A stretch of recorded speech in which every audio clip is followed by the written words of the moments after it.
સરકાર હેલ્મેટનો કાયદો શહેરી વિસ્તારમાં લોકો પાસેથી દંડ વસૂલવા માટે જ લાવી છે. રોડ રસ્તા રિપેરિંગ કરવા નથી. વાહન ચાલકો દારૂ પી અને બેફામ ચલાવે અને કોઈ સ્કૂટર વાળાને ઉડાડી દે તો એની ઉપર કોઈ એક્શન નથી લેવા. દારૂડિયાઓ માટે સાંજે ડ્રાઈવ નથી કરવી અને ઠેર ઠેર વિસ્તારમાં દારૂ મળે છે.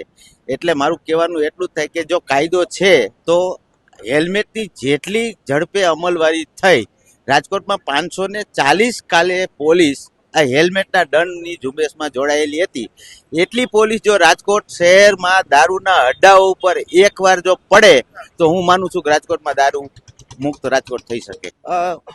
ધારાસભ્ય રજૂઆત કરે તો દર્શિતાબેન શાહે દારૂ માટેની રજૂઆત કરી હતી જ ને એના મત વિસ્તારમાં. તો શું આજે અહીંયા દારૂ નથી મળતો? ધારાસભ્યોએ રજૂઆત કરી, શું દારૂ ઉપર પ્રતિબંધ છે એ કાયદો નથી? છતાંય મળે જ છે. કચાશ નિયતમાં છે સરકારની અને ચૂંટાયેલા પ્રતિનિધિઓની, એટલે એની અમલવારી નથી થતી. પ્રજા બોલે નહીં અને રોકડી હાંજે દંડ તિજોરીમાં સરકારની જાય એના માટે સ્પષ્ટ ઈરાદા સાથે જ હેલ્મેટનો કાયદો શહેરમાં લાવ્યા છે. એટલે જ મારું સ્લોગન છે, તો તમને સેફટી માટે માથાની ચિંતા છે તો લીવરની હાથ પગની નથી, તો ખાડા બુરો.